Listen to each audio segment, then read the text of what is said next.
নমস্কার, কেমন আছেন? আমি তহিনা। আমার রান্নার নতুন একটি রেসিপিতে আপনাদের স্বাগত। আজ সম্পূর্ণরূপে ভিন্ন স্বাদের একটা রেসিপি। আজকের রেসিপি বাঁশের কাটলেট। বাঁশ বলতে যেটা আমরা ব্যাম্বু শুট নামে পরিচিত বলতে সে অর্থে নয়, আমরা বইয়ে পড়েছি বা কথা শুনেছি, কিন্তু এই ব্যাম্বু শুটের রেসিপি আগে আমি কোনোদিন ট্রাই করিনি। আমার কাছেও কিন্তু একদমই নতুন রেসিপি। আপনারা রেসিপিটি দেখতে থাকুন, আশা করছি আপনাদের ভালো লাগবে। আর যদি আপনারা কোনো দিন ব্যাম্বু শুট পেয়ে থাকেন তাহলে কিন্তু নির্দ্বিধায় এই রেসিপি একবার হলেও ট্রাই করবেন।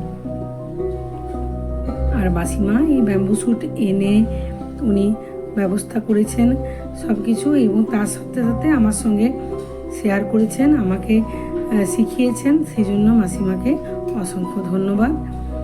চলুন রেসিপিটা দেখে নিয়ে যাক। এ হলো ব্যাম্বু শুট।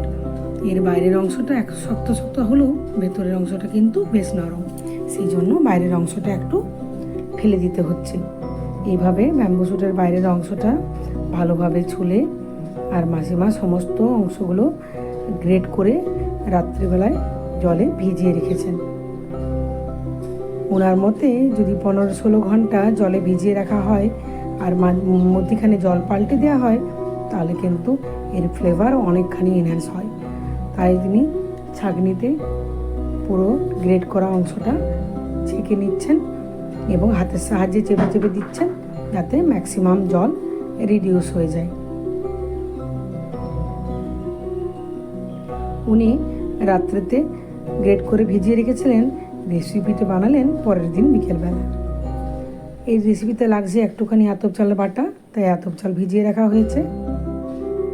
এইদিকে একটা ব্লেন্ডিং জারে বেশ কিছুটা গোলমরিচ আর রসুন, কাঁচা লঙ্কা আর আগের থেকে ভিজিয়ে রাখা আতপ চাল দিয়ে একটা আমাদের ফাইন পেস্ট তৈরি করে নিতে হবে।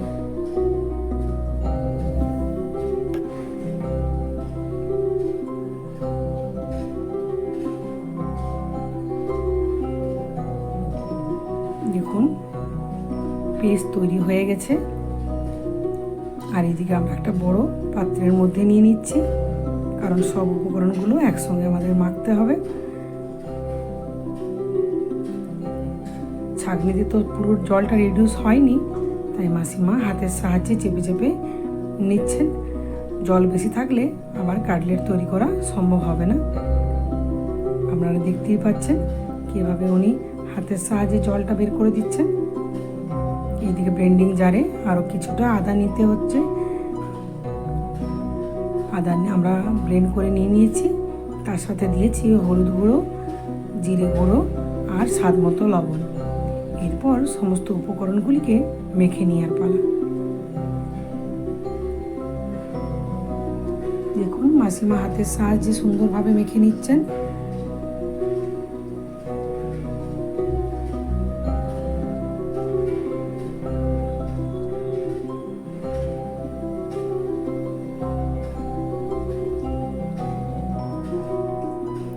এই রেসিপিতে একটুখানি চালের গুঁড়ো লাগবে, তাই আমাদের কোয়ান্টিটি অনুসারে আমরা 2 চামচের মতো চালের গুঁড়ো ব্যবহার করেছি। এই রেসিপিতে কিন্তু কোনো রকম পেঁয়াজের ব্যবহার করা হয়নি। এইদিকে সর্ষের তেল কড়াইয়ে দিয়ে আমরা হাই হিটে বসিয়ে রেখে দিয়েছি, কারণ তেল যথেষ্ট পরিমাণে গরম হতে হবে। আর কাটলেট কিন্তু সর্ষের তেলেই ভাজা হবে যাতে তার স্বাদ অনেকখানি বেড়ে যায়। দেখুন মাসিমা এদিকে কাটলেটের আকারে গড়ে নিচ্ছেন।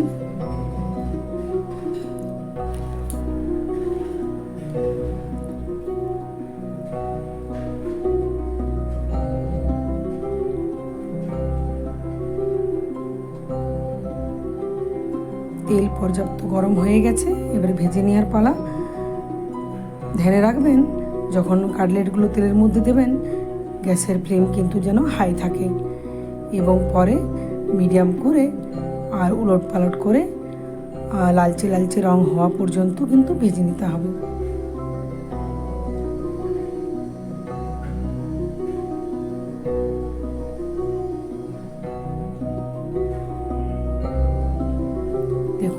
কাটলেটে লালচে লালচে রং এসে গেছে, খুব সুন্দর। এপিট ওপিট ভাজাও হয়ে গেছে, এরপর তুলে নেওয়ার পালা। আমি তো খুবই এক্সাইটেড ছিলাম। শুধু দেখতে সুন্দর হয়েছে তাও নয়, খেতেই কিন্তু অসাধারণ হয়েছিল। আমি সাথে সাথেই চলে গেছি টেস্ট করার জন্য। আমি তো খুব এক্সাইটেড ছিলাম।